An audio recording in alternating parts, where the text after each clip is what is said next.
Before he became one of the internet's most recognizable comedians, he was serving families during some of the most difficult moments of their lives. Today's guest is a comedian, a funeral director, and a really, really funny guy, Schuler King, known for his unique blend of humor, honesty, and unforgettable commentary. Shuler has built a loyal following by helping people find laughter in everyday situations. When he's not on stage or creating a viral content video, he's continuing his family legacy as a funeral director at Williams Funeral Home in South Carolina, serving his community with compassion and care. A devoted husband and proud father of 2 daughters, Schuler brings real-life experience, family values, and Southern charm to everything he does. Today we're talking comedy, life, family, the funeral profession, and the journey that made Schuler King one of the most beloved voices in entertainment. Please welcome to the Up Doe Podcast, Schuler King. Up Doe, welcome to the Up Doe Podcast, and I am so excited today, y'all. It shows you that persistence pays off because I have been trying to get this next guest for about 18 months. So I am happy to have comedian, friend to the Up Doe Podcast, former funeral director, Schuler King in the house. What up, Doe? What's going on? Thanks for joining us. Giving us your time today. Yeah, well, I'm definitely gonna make a video about this dentistry. Well, we thought he was a dentist before the show because that'll be cool. Because when I see our videos now, it'll be something coming from here. It's easy to see that somebody who probably doesn't even live in this country probably put that together. Wow. Earned a doctor of dental surgery. I wish the hell I did. Well, hey, look, you doing better than what's her name? Dr. What's that lady name that's got the fake degree that everybody been talking about? Cheyenne Bryant. Cheyenne Bryant. Hey, look, you can verify with Wikipedia at least. She can't even do that. You know what I'm saying? I mean, I do have some degrees, but I definitely didn't go to dentistry school. With that being said, tell me who Frank Williams III is. Okay. Well, I was born in Sumter, South Carolina.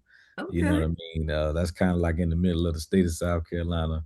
You know, born and raised, you know, in the Carolinas, man. I started doing comedy in 2004.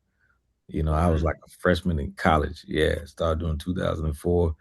And right there in Sumter at the NCO Club in Shaw Air Force Base, started traveling. I had to travel. I had to drive everywhere in order to do shows because, you know, really wasn't no strong comedy scene in South Carolina. Right. So I had to drive to Charlotte, drive to New York, you know, just a bunch of different places. And, you know, throughout the years, been developing my talent. I've gotten a chance to, you know, be around a few people, you know, been Comedy Store in LA, been New York, been Broadway Comedy Club, into, you know, just a lot of, you know, different places and been around a lot of different people. Now I'm touring, got my own little thing going, you know. You're doing well. WME agency. I'm just moving around, man. So, you know, that's a quick little synopsis. I was born into the funeral business. My family owns Williams Funeral Home in Sumter, South Carolina. Been there since 1945. So I'm a licensed mortician and embalmer as well, and co-owner and vice president of Williams Funeral Home now.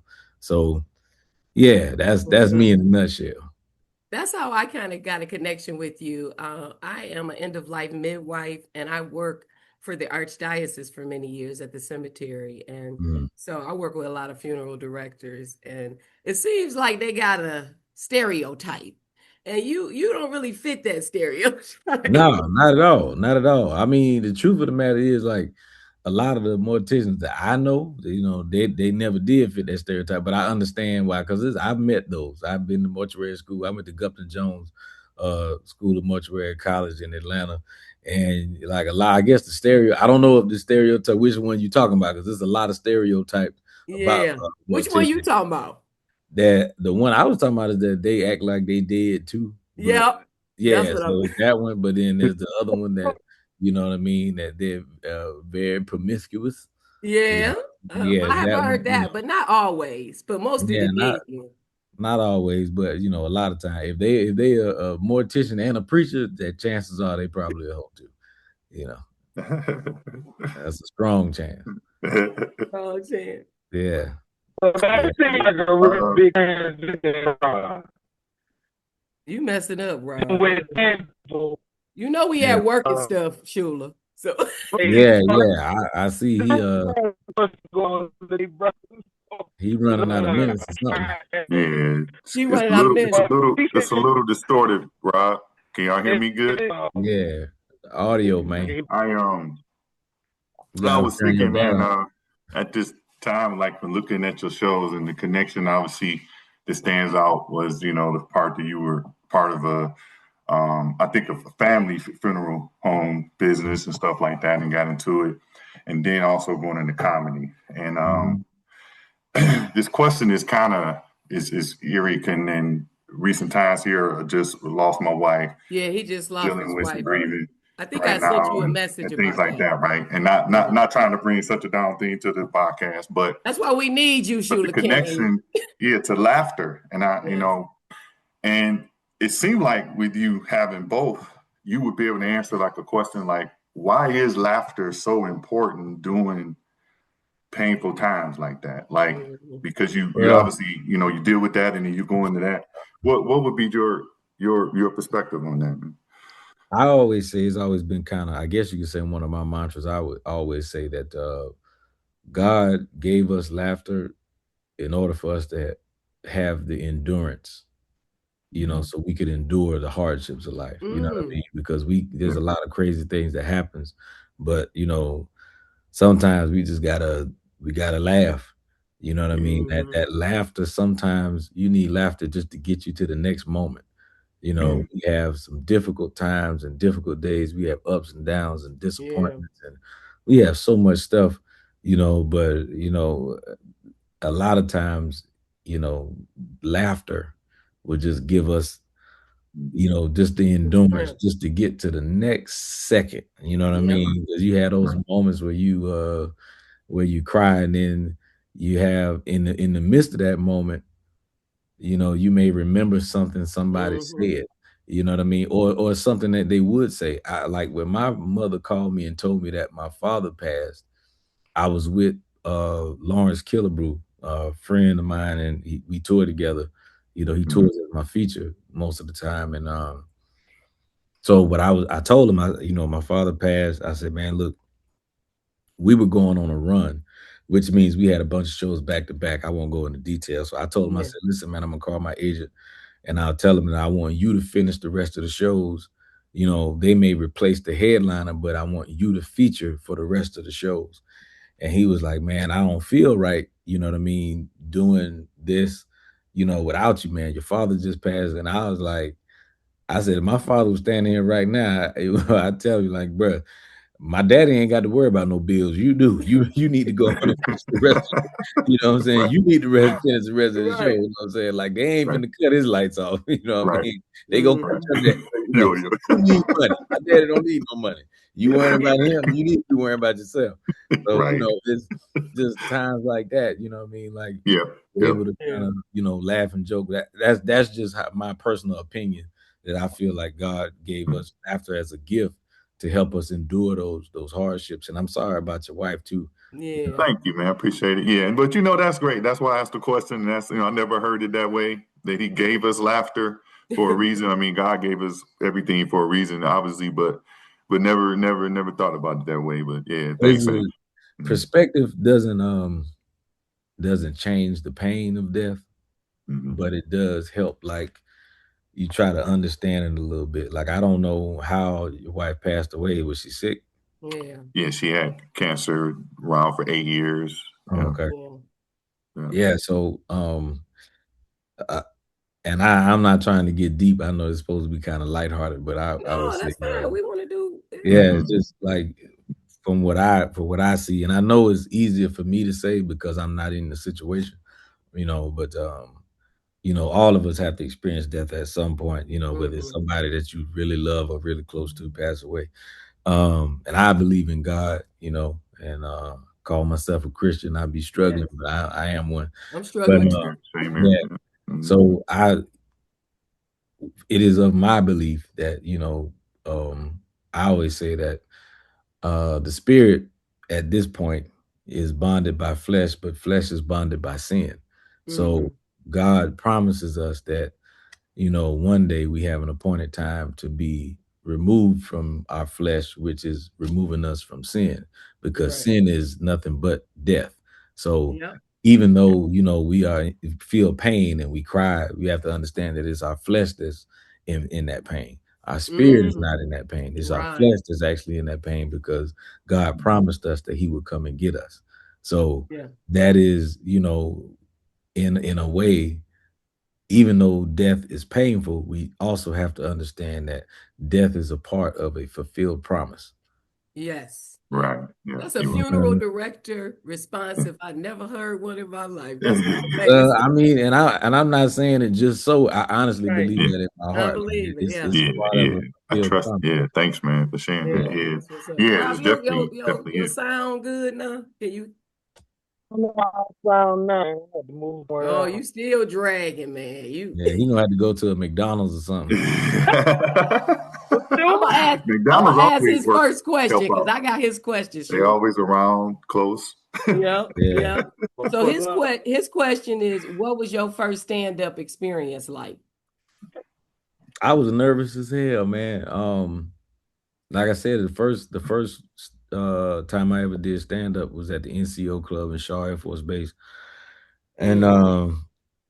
Barbara Carlisle was there, Big Kenny was there, and there was another comedian who passed away named Sugar Bear. And I was up first because that was, like I said, it was my first time. And Mhm. they called my name. I was so nervous, man. They called my name. I got on stage and did it. And once I got on stage, and like nerves started to kind of go away. Mhm. Mhm. I did it, but I stood perfectly still. I didn't move because I was like, if I take a step, I'm gonna forget everything I'm supposed to say. So I did. Mhm. I didn't move. I just stood there. I Yes. just stood there with the mic and told the jokes. And it was only 3 minutes, but 3 minutes can seem like 3 hours if you bombing. But If I you did bomb. bomb, so I Oh, did that's good. So good. yeah, Good. yeah. Because we done had a few comedians on here, and a couple of them said that we had Jose Raymond. I think he said he bombed the first time. This is hmm somebody else say they bombed. I know only one person really did good, and that was Coco. You know Coco from Detroit too. Coco You know Brown. Coco? Yeah. Yeah, So yeah. I know Coco. she a comedian. Yeah, man. Yeah, Yep. man. Me and Coco always laugh because I met her at the at Tom Jones Family Reunion Oh, okay.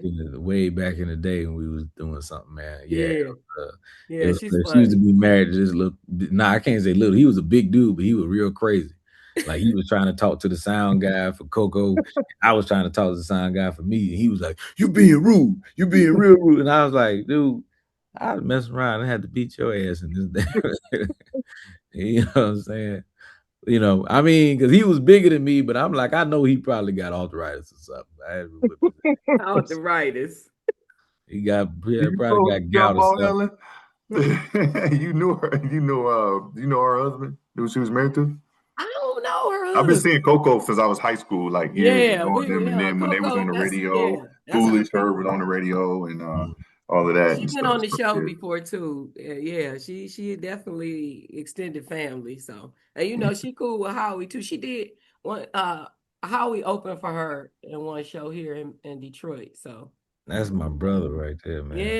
yeah, he talked about you. I've been on him to get you was like, you gonna do it, sis. Just keep being persistent. You persistent. Nah, So man, yeah. and I don't know how I got like that, man. I can't get nothing done without running by my wife, man. I'm talking about just it'd be anything, man. Buy new socks. It'd be like, let me call her and see what the hell. Right. You know what I Nothing mean? wrong with that. Yeah, man. No, Yeah. So, but no, it's for all sure. good. Mm. When you when you obviously in there, you probably have had a lot of people you've come across that were influential. But what would be one that you would say stands out throughout your time through your uh, quest to be a comedian and all of that? Like, is there any? And it doesn't even have to be a comedian. I guess whomever that was that stood out to help you or give you some great advice or lend some good advice through it. Oh man. Um, you know, J. Anthony Brown was always real hospitable to me. Mm-hmm. When I Okay. was out there in LA. He was great. Capone used to put me on shows. Capone out of New York. I got a chance to meet Dave Chappelle, Oh, like nice. Okay, sweet. right after I met Dave Chappelle in 2011. It's crazy. I Mm. met Dave Chappelle walking across the street. Wow. Yeah. Yeah, like Really? literally in Santa Monica, I met Dave Chappelle in the morning. He was just walking across the street smoking a cigarette. He had on a gray hoodie he had his hood on, and then he just kind of was walking across. He started walking before the signal said to walk, and I saw him and I said, "Look at this fool about to get hit." You know what I mean? And then he just knocked his hoodie off, and I was like, so I spoke to him and he turned around and we talked for like maybe 5-10 minutes. But he talked to me as if he had known me all his life. Oh, nice. That's Yeah, you know what I mean? cool. So and this was like 2011 was when, seeing Dave Chappelle was like seeing Bigfoot. Yeah. You know what I We ain't mean? have no social media stuff Yeah, really. it wasn't It nothing like wasn't that. really. So social Yeah. media was just about to, take off. But seeing him was You like must have started early with social media because that was my question.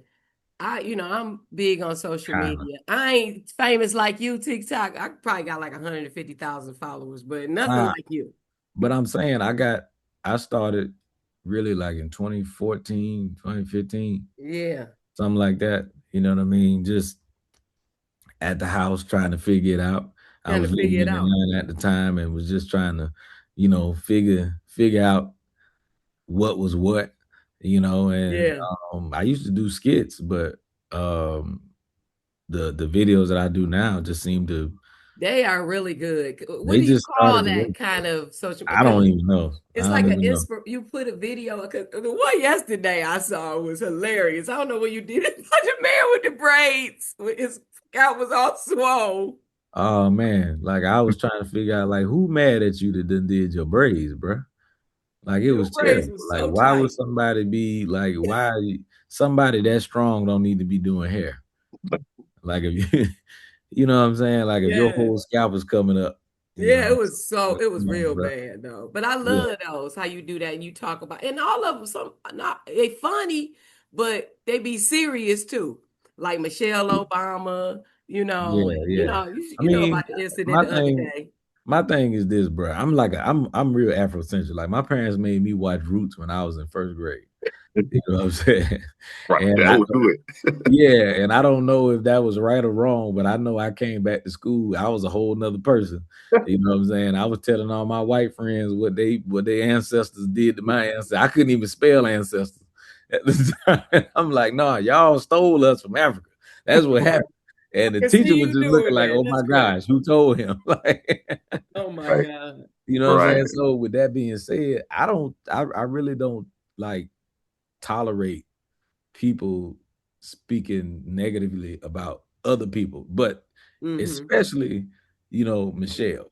You Yeah. know what I'm saying? If Barack Obama did something as a president that you don't like, that's cool. But Michelle did absolutely nothing to nobody.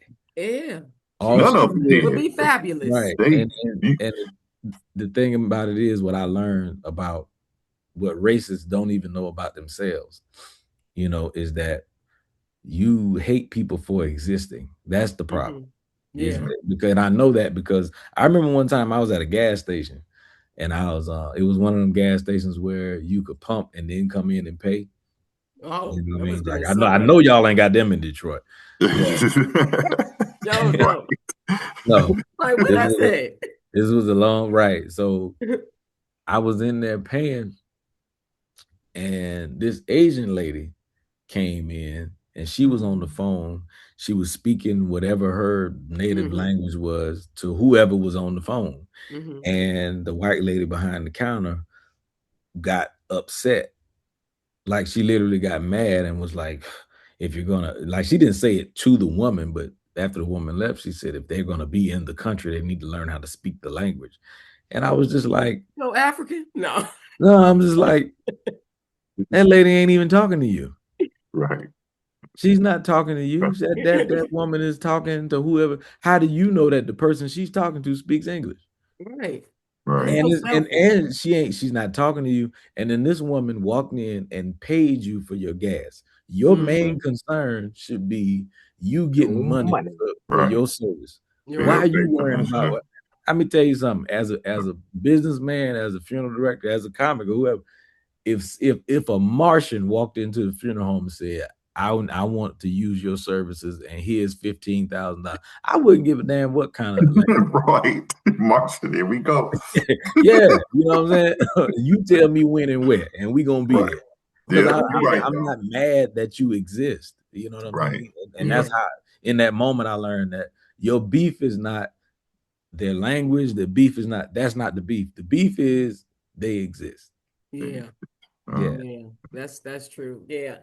I think being a funeral director it comes off in your comedy sometimes because you kind of have a charismatic way of delivering. Have you been told that? I think yeah, but I think it's kind of natural because I'm really not trying to do it. I'm just talking. I Like, know.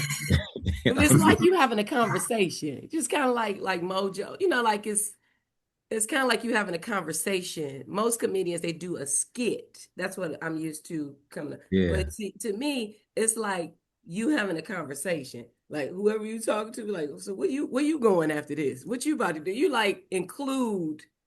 Yeah. And I love that. It That's makes like people, a newer style, I think. it makes people feel like they know me. Yep.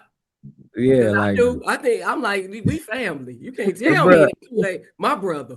no, man, I've literally watched people catch themselves in the middle of a conversation. Like, I don't know you, do I? I'm like, nah, it's cool. I get it. Because they be talking to me like, man, but they talk to me as if I know who they are. And I'm like, yeah. And they like, you don't know me, do you? I be all in, I watch all your videos. I'm like, I appreciate that, but that don't mean I know you. Like, and I love it because I mean, like, I really appreciate it, but it's like, it'll be somebody I had never seen before, but they've seen me so much that they're like, nah, you know me. People will tell me, they like, nah, you know me. And I'm like, no, all right. That's why I tell everybody they're my cousin, man. Yep. Yeah, I'm like, you my cousin, bro. I don't, I can't, I'm not gonna be like, I don't know you. Nah, you my cousin, bro. I love you, man. Yeah. That's what's up. Let's check in on Rob and see how the connection is. Come on, audio man. Come on. Is it any better, people? Is it any Oh, there we go. It's a little bit better, ain't it? Yeah, it's a lot better. Shuler, don't talk about me. Don't talk about me, man. I paid All right, my you got it together over there. Well, listen. I want to know. I everybody got hobbies, and my hobby is fishing, and I'm not sure if your comic career started off as part of your hobby, but if it did, when did it change to like, oh, I can make some money? When did it all change for you to like, I'm gonna do this comedy thing? Yeah, this is more than funeral directing. Right. Yeah, I don't know. I my intentions was never like, oh, I'm gonna go out here and make some money. I just wanted to be good. Like in 2004, I think I was watching Martin, and that's when like people had just kept telling me that I needed to do comedy. And then I was watching Martin is when I decided I was gonna do it, but I never was like, oh, this is gonna be, I'm gonna make a bunch of money being a comedian. I just wanted to be good. Like I knew from the beginning, I was like, there's no point in me trying to brand myself. Just work on being good. You just want to be good, right? Yeah, just work on being good. And then after you get good, we can work on branding. But you know what I mean? That's like, if you don't know how to cook, you know what I mean? It's like, you know what I mean? Let's figure out, let's get the product right first. And then we can worry about, all the rest of the stuff. You know what I'm saying? I'm not gonna be out here to, man, I'm gonna start a taxi business. You ain't got no license. What are you doing? Yeah, that's true. Definitely talented. You definitely. Yes, for sure. This will make you laugh, Schuler King. Let me tell you what my next question was. Looking back now, what did dentistry teach you about people? I ain't learned nothing. Yeah, that question ready. We was talking about it too. Like, we never seen nothing about no. Never know though. Did you see it on Wikipedia? I did see it. I looked at it just now, screenshot it. I'm like, what the hell y'all talking about? They said Dr. Frank Williams III. I said, Lord Jesus. I know he has some talent, but damn. Now, I would tell you this, low key, Mhm. I do have an honorary doctorate. Okay. Yeah, hold on. Let me Don't get be it for low you. key. I'm gonna show it to you. That way you can't say it. You know what I mean? Hold Oh on. Let me yeah, find we you don't this want no quick. Dr. Bryant's up in here. Go with the receipts. Bring it out. Bring it out. Bring it out. And I see the YouTube plaque on the wall too. That's what's up. I want one of them. I'm trying to get like you. Was that $1 million or I 500,000? don't know. What's your plaque for back there? I Oh, thought a that's for million. a million. That's a A million. million. Million. You said it. Okay, so this is Doctor of Humanities, honorary doctor degree of humanities of Elbin Solutions College of Ministry, Nice. Apple Valley, California. They sent. What's up? That's Nice. what's There up. you So you go. is Doctor. That's why they say Dr. Williams III. Yeah. Oh yeah, I do. I do have that. You know. See? They just put you in the school of dentistry. That's all. That's all. Yeah. So that I get. But a little honorary doctor. But most people don't know that because I don't ever talk about it. Oh yeah. I never, you know what I mean, said anything about, having Well, see, they heard it here I, first. They heard it here first, They baby. heard it here first. yeah, And yeah. you Oh, ain't I you literally, definitely humble because you ain't even read your Wikipedia page. Most people would have been. I'd have been on mine the first day they posted it. I didn't even know it was up there. I didn't know anybody had turned around and created no Wikipedia on me. They ain't had hell. I was trying to figure out how to do my own damn Wikipedia. I don't know why Right. somebody sat up there and lied. Talking about I've been to dentistry school. I ain't been no damn dentistry school. Well, Which one? he say you was criminal or you was they saying some good stuff though. A lot of times people say they had the wrong stuff. It'd be bad. So They could have said I stole some candy out the damn corner store when I was little one time. That's more truthful than going to dentistry school. that is crazy. I Wow. did. I think maybe once or twice I took some bubble gum out the little 7-Eleven. That was it. Yeah. I've been saved since. I asked God to forgive me. I'm good. I've Wow. The been right. name, My man. slate is clean. The actual name, Schuler King. Where did you come up with that? Okay, so I grew up on the address where I grew up at was 11 Schuler Drive. So when my real name is Frank Edward Williams III. Right. And at the time, like there's a lot of Williamses in comedy. And I remember one time I was riding in the car and Cat Williams was being promoted. And I was like, man, if you say Cat Williams too fast, it sounds like Frank Williams. Mm-hmm. I was like, I don't want that. Like, I don't ever want, you know what I mean? I was like, I wanted something else. So I kind of thought about it. And I was like, well, Schuler is where I come from, but King is actually a God. It's not me. Yes. Actually. So my name basically just me never forgetting where I come from and never forgetting about God. That's all. That's what's up. Sweet, You sweet. see the crown I put on there on your intro. You see I put a crown on your head. Oh, I think I did see that. Yeah. No, Okay, so my brother Howie, our brother, King Crusader, Casey Fired Up. Do you have any favorite memories from comedy with Howie? With Howie? Nah, it's all of me and Howie just I don't even know if it's a favorite, bro. Me and Howie just have good. Like first of all, I don't come to Detroit or Toledo without kicking it with him. Yeah. And that's really like my brother. That's big bro. Yeah, y'all look alike. Yeah. Yeah, people get that, you know what I'm saying? But Yeah. Howie really is my big bro. So I don't know if I can't be like, oh, it's a favorite, whatever. Okay. He, I love him. I love his family. I see his daughters getting up. Like we had that bond. Yeah. I got 2 girls and he got 2 girls. Yes. You know what I'm saying? Like, that's just my dude, man. You know what I mean? Like I don't care what's going on. I just like being around him and hanging around him. You know what I mean? Just because I already know if I can come to Howie house, if I can go somewhere where I'm not gonna be bothered and chill out, like I go to his basement and get under a blanket and go to sleep. Yes, me too. I done been in Howie got the man cave down there. You got the man cave. I done been down there. I know. I tell you when one thing that was funny, a good memory, I will say, because he got all these signatures for all these comedians that been down there. And I mean, it's probably like 100 Yes. signatures down there. So one time I was in Detroit, and me, Howie, Ryan Davis, and Brandon T. Jackson were all together at the same time. Mm-hmm. And it was another comic who was just getting started in his career. And we were just all together. Mm-hmm. And we all went to Howie's house, and we were just laughing and joking and talking. And I looked at the comic that had just gotten started, and I was like, because I could tell he was kind of in awe.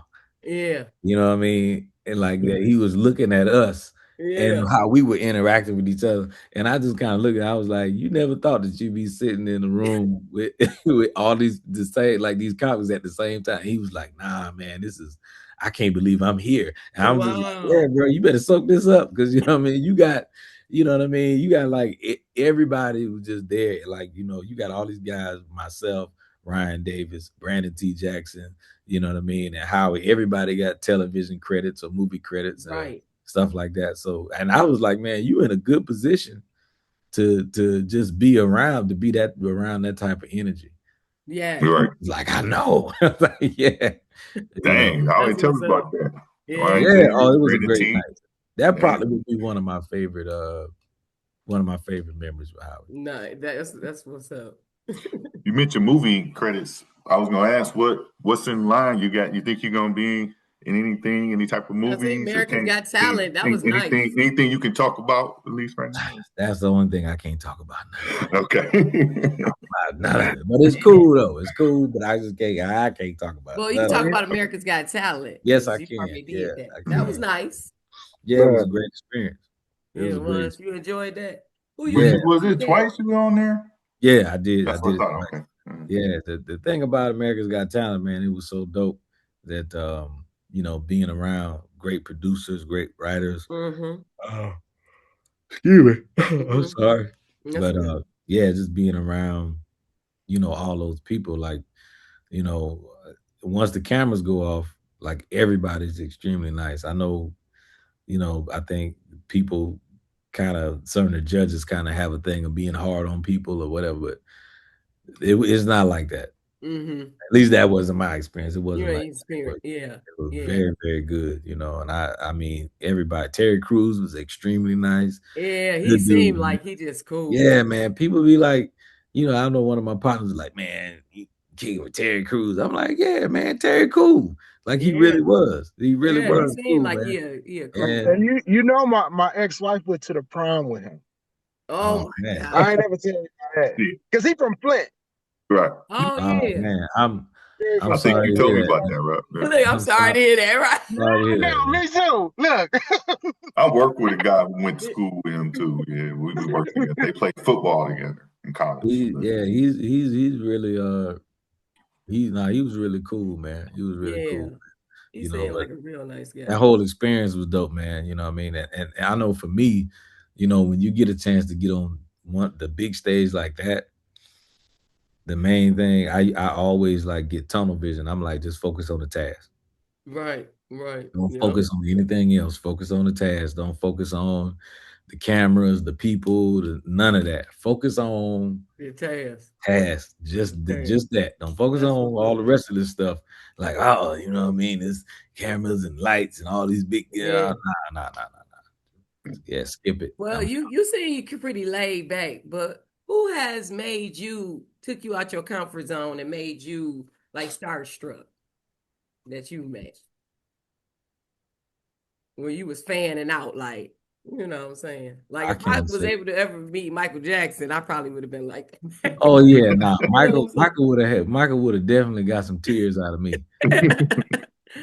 Nah, I never got a chance to really, like, I can't say that I ever like was like, oh my gosh, I can't. Because you don't seem like you get like geeked up like that. Like I'll be geeked.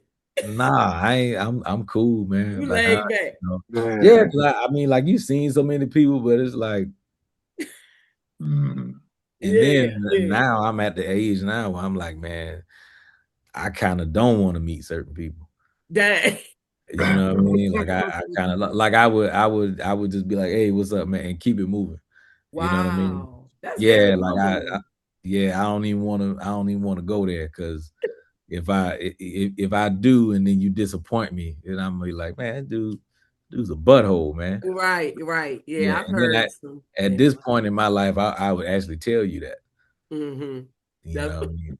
Yes, I'd be Yeah, like, you man, ain't got nothing to hold back now, huh? yeah, I ain't, I'd be messing around and saying something to you, so ain't no point in me, Or you could just do a video about them and talk about it. nah, I'm gonna tell you, I'm gonna still do the video, but I'm gonna tell you, I'm be like, no, everything I'm saying in this video, I already said to them, so but nah, I can't, and I've ran into a few people, but I haven't been like, oh my gosh, I can't believe it. If I'd ever met Tupac or something, you know what I mean? Yeah. Yeah, that's why I said they ain't really got nobody now that'll probably have me. Like in most of them been passed on. I know, like I said, Michael Jackson, Prince would have been, you know what I I'm would just saying? say Michael Jackson or Michael Jordan for Yeah, me. Michael I Jordan. got That's a chance to yeah. meet Tupac when I was at Michigan State. So, and Tupac. he was coming up. So we met him where we weren't all in awe, but later we was like, wow, we never knew Yeah. what he was going to be, So, but I always said Michael Jackson or Michael Jordan would probably do that for me. Yeah, and I definitely I wouldn't want to meet Michael, not Michael Yeah. Jordan. I I wouldn't done even be heard all too that for many. Oprah though, to be It's some honest with bad experiences Mike then gave. So I almost feel Uh, like he would yeah, crush I'm my good. whole fan that I've been for a long time. Yeah, Mess man. around and Like, meet him, and I'll hate him afterwards. exactly. Like I don't want to meet. I don't want to meet Mike. I'm cool, man. Michael Jackson is he's iconic. just I so mean, far. Yeah, they he's be just trying to different. That's why I compare, felt. but I just don't see because we grew up with Michael Jackson. A lot of people don't they know him, from now and all the movies that came out and everything, but we knew. I went to that concert at the Palace and then all of them people was falling out and they had ambulances. See, we didn't see it. Yeah, Yeah. people are trying to compare other folks to Michael, but simply only for one reason is because they're stupid. Yes. Like Just say You he's can't. stupid. yeah, they just stupid. That's all. You know what I mean? The world is a lot of dumb people in the world, and people. Some of them just be like, "Oh no, because he the next Michael." Michael Jackson is a one of one. You know what I mean? I don't like you can't compare streams to actual vinyl cassette sales. Right. You know what I Right. mean? Like there was when the majority of the population of the world. Mm-hmm. I'm talking about if it was 2 billion people in the world, Mike had 1.8. Right. That's what You they know what I said mean? about the show too, the movie. They said that it's almost at $1 billion making history, that movie. Yeah, and that movie has not been out that long. No, it ain't, but it was good though. I enjoyed it. I know it's Oh, it was probably gonna great. be another one. And Everybody had their opinions, but yeah, some I things were thought it was left good. out. You can look at it that way, but they are Yeah. making the part 2, I think 3 or something. Yeah. They going to Nah, do. I like the movie, but to me it wasn't quite like the first movie they made about the Jacksons, The The Yeah. American American Dream. Dream. I like that movie. Yeah, that one Yeah. was. Yeah, it was. That It was was dope good too. too. Mhm. Yeah, I You did like gotta give the nephew though for hammering yeah, his own like that. I mean, and when he talked about how long he practiced to do that, Yeah. That was yeah, that amazing. was like you got to give him that. But I yeah. think they also didn't want to make it 3 hours long. 3-4 Yeah, I hours think long. they should break it up and like I think they wanted to 6 give you enough parts. time to enjoy it and not get tired or Bruh, But I I'd have don't know. sat there. I'd have sat there for all 3 Yeah, hours. me too. I Oh, wouldn't We have hey, got tired. we sat through Titanic. Right. Titanic. Michael definitely can get 3-4 hours of my time, man. Yep. But Right. they took way too long sinking that ship, bro. Yeah. Yes, that's Yeah. what's up. So, Uh, can you tell us anything about what you do? Is it a movie or It's um you got any any little work? thing that ain't gonna be Is it a Christmas incriminating. movie? there's some Shout there's out to some Howard for television. Unexpected Christmas last year. There's some television talks. There's definitely some movie talks. So Okay. that's what I can say. Yeah, Oh, that's there's definitely inside. yeah, That's what's up. I appreciate that. So yeah, man. we ask everybody the Mount Rushmore. So what's your Mount Rushmore of comedians? If you had to pick like 4 of your who would be on your Mount Rushmore? Well, first I'm gonna give you my Mount Rushmore of Dennis. No, I'm just playing. Stop. Go ahead. We ain't Start gonna it live off. that down. The top Right, 5 Doc. greatest All dentists right, in the Dr. world. Dr. Frank. Richard Pryor is always gonna be my number one. Yeah. You know, Richard. You have Bernie Mac, definitely. Martin. I don't think Martin gets his just due. Yeah. As far as definitely. comedy. Red Fox. Red Fox, yes, sir. And I would say I always put Moms Mabley in there. She doesn't get her credit to me. She done got one before here. That's what Coco said too. Yeah, Coco said Miles Mabley. But you know, women always give her credit, but to me, and I'm like, you know, as a man, I just I really appreciate it. Like, you know, when you watch those documentaries, like, you know, how she traveled and being a woman and knowing how to navigate through, you know, this business, you know, because women have it harder than men do in this business. You know what I mean? Like, because there's always like with men, ain't nobody trying to sleep with us all the time. You know what I'm saying? Like, I mean, like we don't have to. There's nobody trying to sleep with us to give us an opportunity. He's like, "Oh, you want to play the club? You want to play in my club? Okay." And so, like, with us, all we got a lot more. Yeah, we just have to be funny and sell tickets. Women have to circumvent penis in order to be. Yeah, It's like I gotta go around penis and then, you know, get to the opposite. Right. That's everything too. Like work, I mean, just regular work for them. Yeah. Just regular work. Just to get $150. Like she got to go around a penis just to, you know, it's like, you know, so that type of stuff, you know what I mean? But Red Fox is definitely one of mine, you know what I mean? Red Fox has so many comedy albums, is crazy. You know, the album. That's back in the day. Yeah. To me, Bernie was just different, bro. Bernie was just different, man. Definitely, you know, and Richard Pryor, like, I knew who Richard Pryor was, but I discovered him late. Like, I discovered his stand-up comedy late. So I remember when I was in like high school, I used to I had a VCR. This must have been like the last VCR on earth. And, Blockbuster was going out of business. Of course, nobody knew it then. So this was like before Netflix and everything. Right. And I used to go in Blockbuster. It was the summertime, and they used to be these $5 videotapes was on sale. And all of them was like, I remember it was like a bunch of Richard Pryor stand-up videos. And I remember grabbing one, and I was like, it was Richard Pryor live. He had this burgundy silk shirt, black pants. And I remember that. So I was like, well, I'm gonna watch it.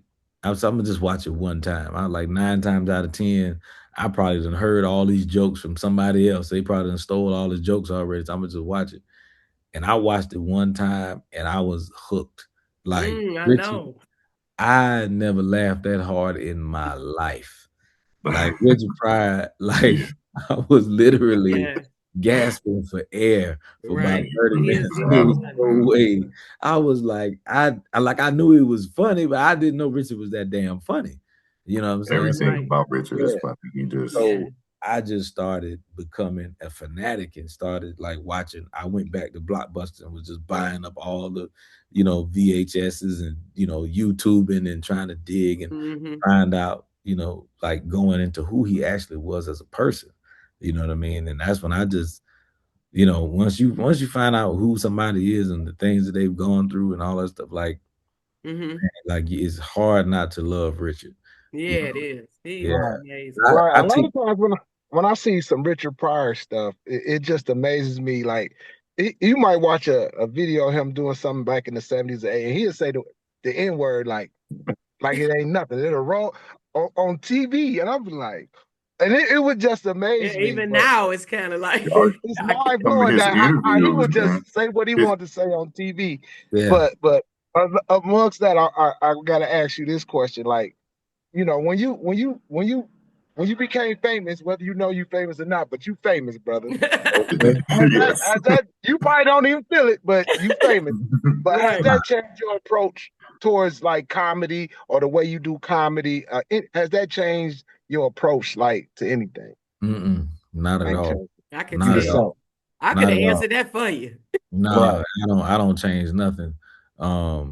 I always describe my style of comedy. I call it the back of your mind comedy. I'm saying Yeah. stuff that you probably was thinking, but you just felt like you couldn't say at the time. Right. Because a lot of times when I say stuff, people go, I swear that's exactly what I was thinking. But no, I haven't changed anything. I know we live in a so-called politically correct world, but everybody picks and chooses when they want to be politically correct. Right. You have people were talking about the Kevin Hart roast. I don't know. Everybody had been asking me Yeah, I about it. I saw don't know if it. y'all was gonna ask me about it. People were talking about the Kevin Hart roast, and how much they said a lot of things were disrespectful. And it's funny that it was Kevin Hart that had that roast because you have the roast where he talks about George Floyd, you know what I mean, and people talked about Charlie Kirk and all these things like that, and everybody said, well, that's okay because it's a roast. But Kevin Hart lost the opportunity to host the Oscars because of a tweet that he tweeted years ago. Yeah, about Forgot about that. homosexuality or something. Yeah, and so he and then he had It's a apologized for it. roast. Maybe if But you would have said it then in the roast, it would have been all right. yeah, but then it gets resurfaced, and it's like, well, that's something that he had addressed and apologized for, and he's not the same person, and you know what I mean? So it's like, you lost an opportunity for something you said and apologized for. But Right. talking about people who have been murdered is okay. That's crazy. That's kind of weird, man. Yeah. Yeah, I don't know. That was indifferent Yeah. for me. So it's Yeah, like you get in trouble for talking about a fictitious situation, yeah. but Mm-hmm. talking Yeah. about people who actually have lost their lives, that's okay. Because it's a Right. Yeah. so That's the roast. yeah, Yeah. so we I just was live in a feeling a weird little world. uncomfortable, I think. I felt uncomfortable to see that. Yeah. And I liked how they talked about Cheryl Underwood a lot. I just felt like, and Chelsea Handler, I just feel like some of the stuff was a little just Reggie overblown. now. Roast traditionally, I mean, I don't know if y'all ever went back to, didn't Yeah. Richard Pryor I was one of did. the first ones, right? I Roast. did. I watched it and see So Richard Pryor's roast was funny. Yes. yeah, And yeah, that's the thing about it. We've gotten away from actually being funny. And to Instead, just want me, that reaction. yeah, Right. to me, like if I was gonna have a roast, I'm gonna have guys that know me. Comedians that actually know me, that we came up together, and you know what I mean, like whether the world knows them or not. Like Michael Collier is Mm-hmm. Oh, somebody that's my boy. I that I love him. know, dude. That and he knows me. J. Anthony yeah, Brown, guys like London Brown and right. Tyre Moore. I would probably call Kev on stage, and those kind of guys. People who Really that know I you. got their number, and you know what I mean. They can call me, and they can probably say something about because your roast is like, it's certain things that people can say to you as Mm-hmm. a friend. I can joke with you about certain things. Mm-hmm. You know what I'm saying? But Mhm. some other random ass person can't talk to me about that. You Right, know what I'm right, saying? 'Cause they don't right, know what the hell they talking about. You know what I mean? right. You ain't in the group. You ain't in the crowd. You know what I'm saying? Right. Like, it's certain groups and subgroups. Like, if there's certain people that went to high school with you that could tease with you about something that happened to you in high school. Right. You know what I'm They saying? both Like good. the girl that broke your heart in high school. Right. I could be like, yeah, that's why Melissa's still over there. You know, Right, just broke your right. damn heart. And, and we can laugh about it. But if somebody else that you don't even know, Right. you know what I mean? Read Right. from a Like script what you to talking tell it about? You from. ain't in the, you know what I'm saying? How you even know? Right. You know what I mean? Right. So that type of deal, like with Richard, his roast consists of everybody that knew him. People who were on the Richard Pryor show. It was Robin Williams and who else was on there? Paul Mooney, in which I got a chance to work with Paul Mooney years later. Oh, that Nice. was dope. That now I'm not gonna lie.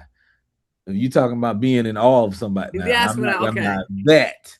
I Yeah. was when I saw Okay. Paul, and I don't know why I didn't think about it. I saw Paul. I met Dick Gregory, but I got a chance to work with Paul Mooney, and I got pictures with both of them. But Paul Mooney told me I was funny. I pretty much could retire. He seemed like he was cool though. I could feel his spirit. Because this is so the thing about it was Paul, towards the end of his life, was struggling with dementia. And he would have moments where he was him, and then when he was not. So he, like, when I first started, coming around, he was himself more than not. You know what I mean? Like, you heard about the dementia, but I didn't see it. And then as time went on, I started, it just kind of takes over. So one thing that was just that I one moment I remember, we were at Tommy T's in Pleasanton. We were upstairs in the green room. So we would do Paul Mooney Presents. Basically, it would be him there, but it would be other comedians. And he would just be there. And at the end, he would just kind of get up and say a little something. And I just remember in the green room, he had a moment where he was himself. And for 20 minutes, when I tell you we laughed, he was like effortlessly hilarious. Oh my God. When I'm talking about, he's a beast. Have no idea the things he was saying about people in Hollywood. And he was like, that's not he's like, people don't know that that's actually a man. They think that's a woman. And he was giving all the he was spilling I'm talking about, Lipton ain't had nothing on him. He had, you understand? And Lipton. We were like crying, laughing. And he wasn't really trying. It seemed like he wasn't trying to be funny. He was just like, no, I'm telling the truth. And he just kept going. And we were like, yo, Paul. And then in the split second, he said something that didn't have anything to do with what he was talking about. And you remembered, he was sick. Because for a minute, I don't know about anybody else, but I had forgot that he was struggling with dementia. Right. And then he turned around and said that, and I was just like, damn. Yes, that's crazy. That's a beautiful memory. Yeah. But that's dope. Being around him was amazing. All right, so I got a couple of quick questions for you. You can answer quickly, like your favorite stuff. So you from South Carolina, so I know you like soul food. So what's your favorite soul food meal?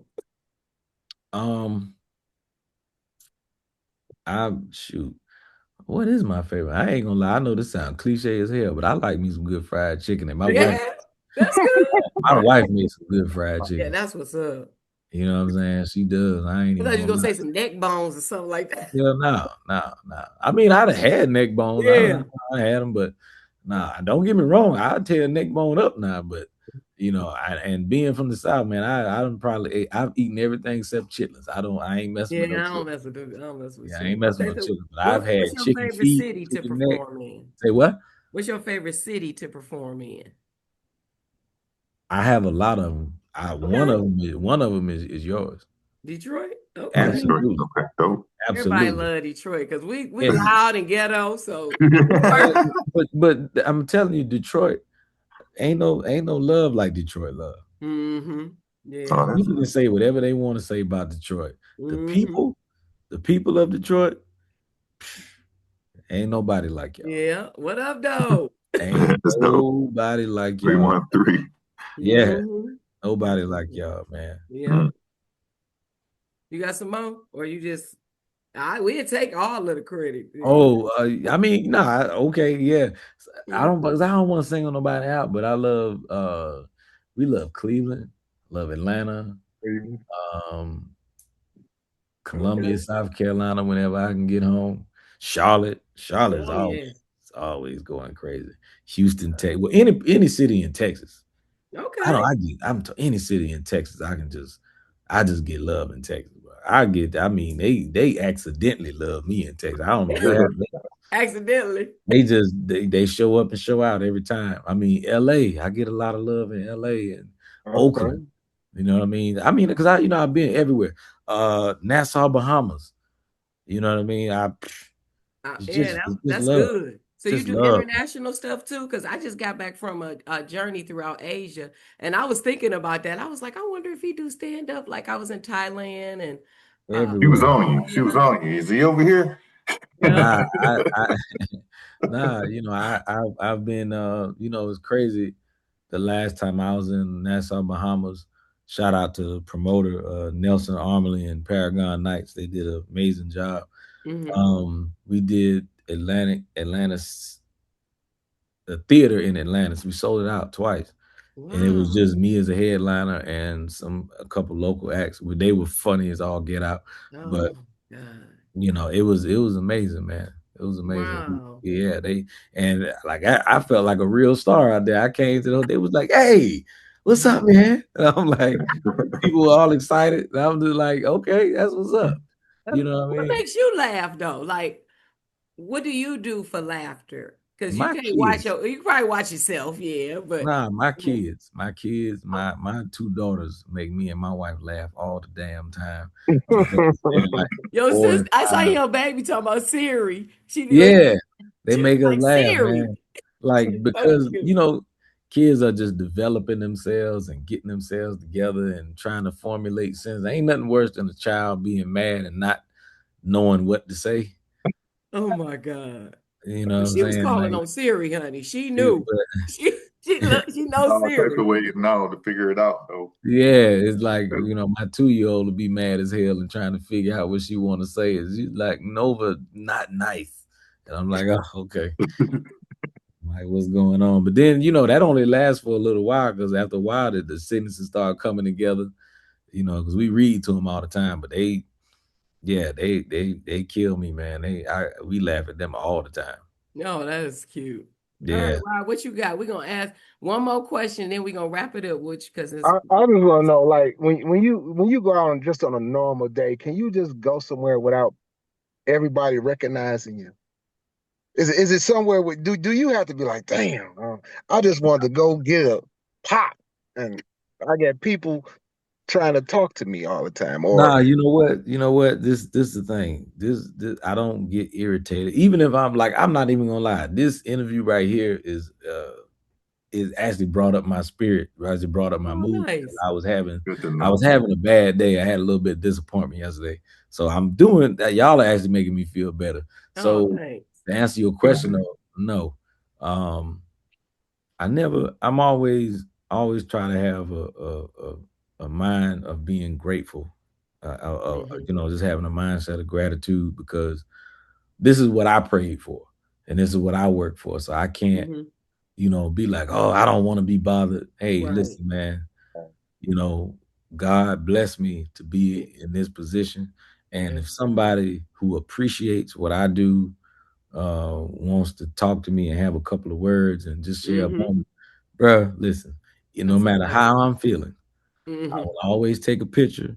I will always give somebody a few minutes to talk and have a conversation, even if it take 18 months. You know what I'm saying? I'm persistent, though, ain't I? This should teach people to be persistent. Yeah, even if I kept sending you messages. He was like, dang, this girl. I was like, don't forget me now. My brother tried to call you. I'm just sending you all kind of. We was pumping her up too, though. We was pumping her up, like, don't give up. Don't give up. Yeah, it'll never be that again. But I'll always, talk to people. I'll always be friendly with people. I'll always take a picture with people. I only have 2 rules. I like to take pictures with people. I don't like people just taking pictures of me. I'm like, come in and take a picture with me. And 2, I don't want nobody taking pictures of my kids. Right. And I just say that because this is my thing, and they didn't ask to be a part of that. So I don't want to ever try to put them in, in that. Like I'm not trying to push my kids to be out in the public eye, because I want them to develop their own confidence and self-esteem that does not include other people's opinion. You know what I Right. mean? I want them to Exactly. understand that how you feel about you should not ever be faltered or, changed by what somebody else's opinion is. You love Right. yourself for who you are, and that's that. Exactly. Yeah. Okay. So, What about Yeah. any new comedians? Is it any new comedians that you are like excited about, or you feel like they have a great future? I know we talked to like about like some old comedians. I don't know if you got any like Yeah. new Right. comedians or maybe social media comedians as they call Yeah. them. You know who I get excited to see, who I'm happy for right now? I'm happy for Mojo Brooks. Me too. oh yeah, Mojo. I'm I'm going to really see him happy. in September. I'm real happy for him. And the reason I'm happy for him is because, and we shared a laugh about it real quick too, because I did a video about him years ago. Wow. He did a skit where his friend was blindfolded and they was doing like a candy tasting test, but the candy was a fake, like a dildo, but it was a candy penis. And his friend was tasting the penis and he was like, what flavor is it? And he put the penis in my, and Mojo's in the back dying laughing. And I did a video about it. And he knew I did a video about it, and we talked. And I said, "Man, I'm so happy for you. You know, I did a video about you years ago." And he was like, "Yeah, I know, man." And you know what I mean. So to see where he is now and what's going on with him, Yes, I'm proud of him too. it's amazing. You know, Yeah. and I love seeing stuff like that. Because that lets me know that God is still out here. Yeah, Blessing people. blessing. You Yeah. know what I'm saying? When he's out here blessing Stuff. folks, I'm like, all right, and like that's why I tell people you can't ever feel any type of way when somebody or somebody's been around is experiencing the blessing, because hey, that mean if you close to it, that mean it's coming. Right. You know what I'm saying? Like if you like it's on the way, and I'm blessed. I'm having my run. I'm able to live where I live and do what I do and have the things that I have and take care of my children, my kids are well taken care of. My kids live a life that I ain't even know existed. Right. Tell me about it. Right. Cause of you, big dog. Cause of you. Yeah, man. So, and I would say too, just outside of that, my one of my biggest blessings is my wife. Yeah. I mean, I have a great family, but I couldn't be and do what I do if it wasn't for her. Yes. In that type of structure. So, Glad she sent you that email, man. Yeah, bro.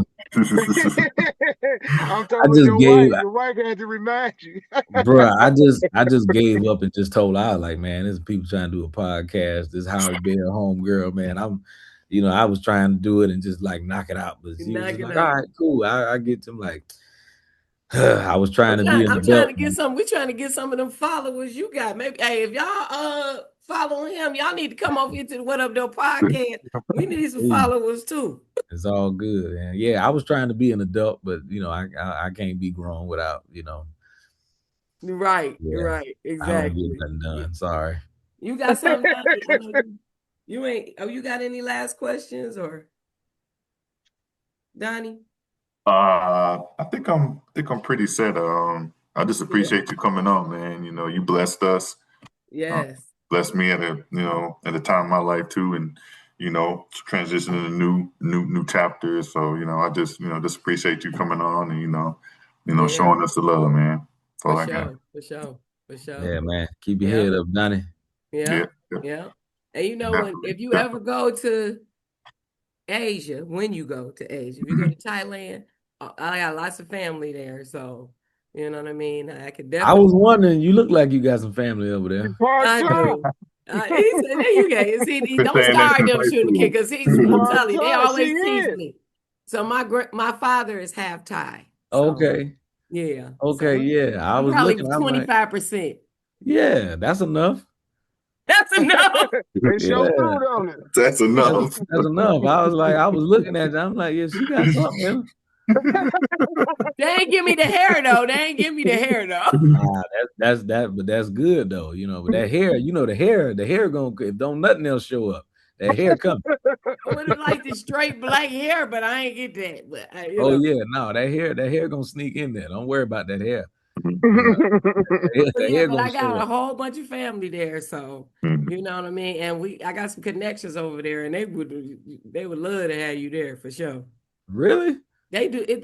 The comedy scene in Thailand is amazing.